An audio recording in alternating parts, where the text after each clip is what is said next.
This land we live in, the United States of America, has a destiny. It has a destiny, and that destiny began to be unfolded on April the 29th, 1607, when a hardy band of settlers from Great Britain landed on the shores of what is called Cape Henry. And that began what the Interior Department once said, Act One, Scene One of the unfolding drama that became the United States of America. We're going to tell you more about that, but it's a significant moment, and this April 29th, mark it down as a special day in history. And we're also going to tell you something. It looks like Donald Trump has some unexpected new supporters, establishment Republicans. He has brought more millions into the Republican Party than anybody probably in history. His support so far in the primaries has exceeded anything in history. And the Republicans are getting used to the idea that he could be the nominee of the Republican Party this fall. Trump's been drawing huge crowds on the campaign trail as he hopes to unify the party before the Republican convention. Heather Sells has the story. In front of the crowds and behind the scenes, the GOP frontrunner continues to build support. Last night, 18,000 people came out to Costa Mesa for Donald Trump's first rally in California. You people, you're going to be sick and tired of winning. You're going to say, Mr. President, please, we can't take it anymore. You're winning too much. Afterwards, several hundred rowdy protesters blocked the streets and waved Mexican flags, forcing police on horseback to push them back. But their numbers were small compared to his supporters. And it's not just everyday voters that Trump is winning over. More and more establishment Republicans are warming to him. On Thursday, two House Republican committee chairmen announced their support. The Hill reports that regular meetings between House lawmakers and Trump aides have become must-attend events. And one congressional Republican who says he will vote for Trump, former House Speaker John Boehner, on Thursday blasted Trump's opponent, Senator Ted Cruz, saying he was difficult to work with in Congress and called him Lucifer in the flesh. Trump has gained more strength after he crushed his opponents in the Northeast primaries Tuesday. He now has 994 delegates, less than 250 away from the number he needs to win the nomination. On Thursday, a national Hispanic leader spoke in defense of Trump. Evangelical Samuel Rodriguez told CBN News that he disagrees with Trump's rhetoric on immigration, but believes he can work with him to create a solution. Donald Trump is not a racist. That's just hyperbole.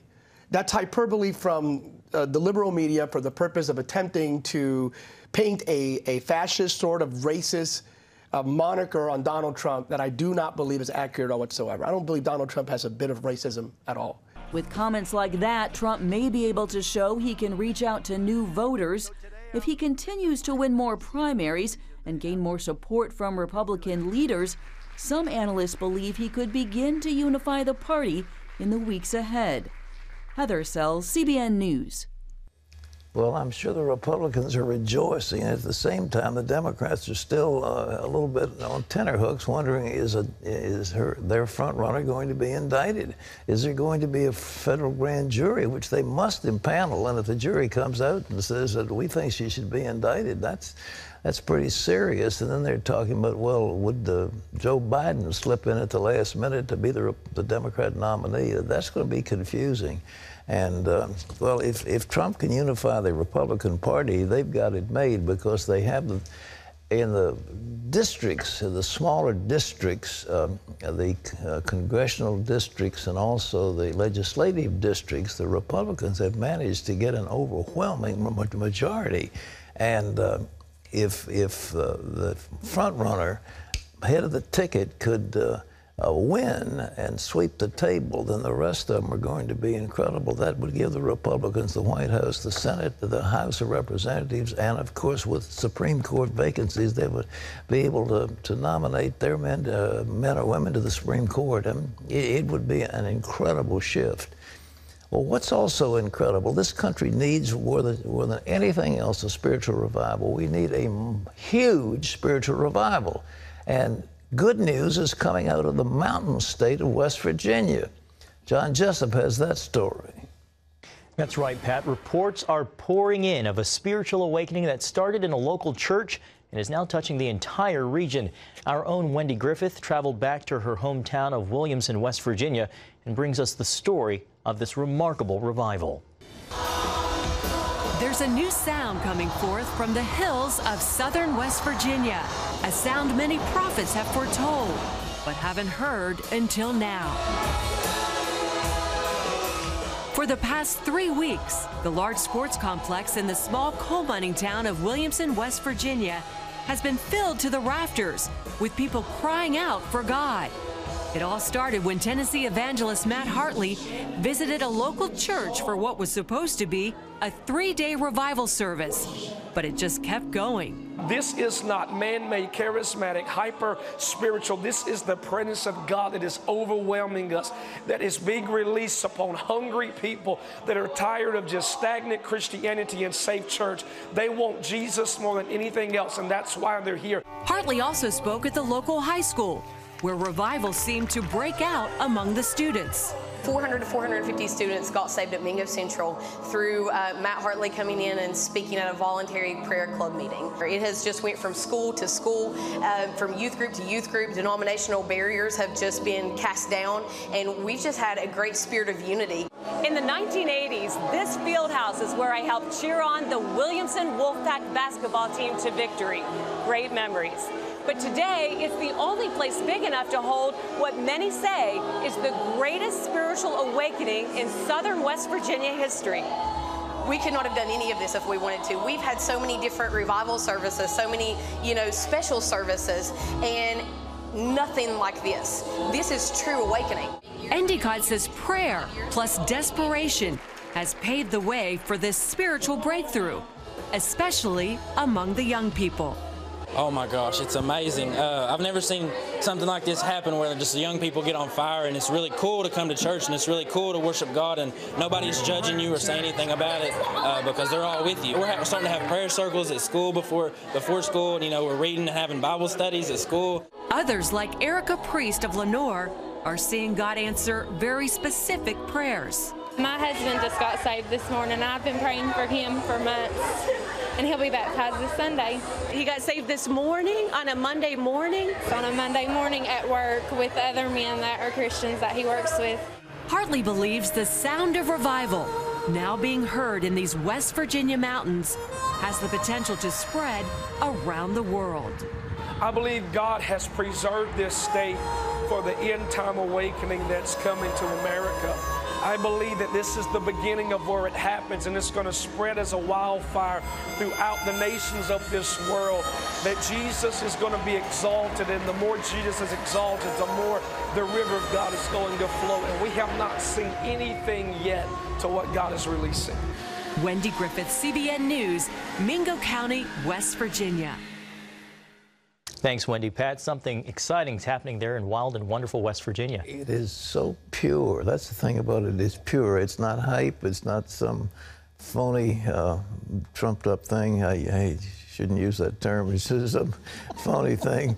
But I just think that it is pure and real. And they're good people. I mean, they really love God, and it's showing. But to think that, we sing the song, Go Tell It on the Mountain. I think, boy, you tell it from the mountains of West Virginia, and it spreads throughout the East Coast. Let's hope that it does. We need revival in this nation more than anything in the world. There's a song that says, I want to get under the spout where the glory is poured out. Well, we look for spiritual pouring, but down in Houston, they've had more than spiritual. They've had rain like you couldn't believe. They talk about rain of biblical proportions. Let's go back to John. That's right, Pat. More rain in Houston this week as people rebuild their homes after recent heavy flooding. David Brody was traveling through Texas and visited one victim who cried out to God for help. That's when CBN's Operation Blessing became the answer to her prayers. Lord, just thank you for sparing my life, sparing everyone in my home life. Severe floods hit the Houston area earlier this month, forcing schools and business owners to shut down. Several people lost their lives, others lost their homes after more than a foot of rain. Operation Blessing is on the ground in places like San Felipe, Texas, near Houston. They're actually helping flood victims like the woman in this home behind me, and they've been doing it by helping clear out debris and trash. Look at all of it in just the past 2 days. Janice Robertson has lived in this home for 16 years. Even though she has a heart condition, she's enjoyed raising her 3 grandchildren there. But floodwaters rushed in and destroyed it. Rescue workers had to carry her and her grandkids out by boat. Lord, what's going to happen now? What is going to happen to me and my family? After staying in a shelter, Robertson decided not to feel sorry for herself. Instead, spent her time serving other flood victims, and that's when she found out about Operation Blessing. And the blessing was they were going to help her gut her house and clean up. We're just really grateful for the opportunity to serve here in the Houston area, and we're so thankful for the partners that help us to do that. Operation Blessing, they have been a blessing to me and my family. Everything that needs to be done, they have done an outstanding job. They have brought life back into my life. The rebuilding process for Robertson could take a while, and though the hard part continues, it has not shaken her faith. If he did it for me, he can do it for you. David Brody, CBN News, in San Felipe, Texas. Pat, I love what Janice said. If he did it for me, he can do it for you. That's right. Well, we love people, and Operation Blessing is an outreach of Jesus' love. And in Texas, we love people, and we love people in the Philippines, and we love people wherever there's a disaster. We're there to help them when we can. And this team is just demolition work and rebuilding. And we have removed debris. We've provided emotional and spiritual support. We also, in times of emergency, we have field kitchens, we have water, we have all the things, blankets and things that people need in emergencies. If you want to help, and I'm sure you do, it's 1-800-759-0700. It's CBN Disaster Relief. And we have Operation Blessing, and we have CBN, both doing great work to help the poor and the needy. Okay.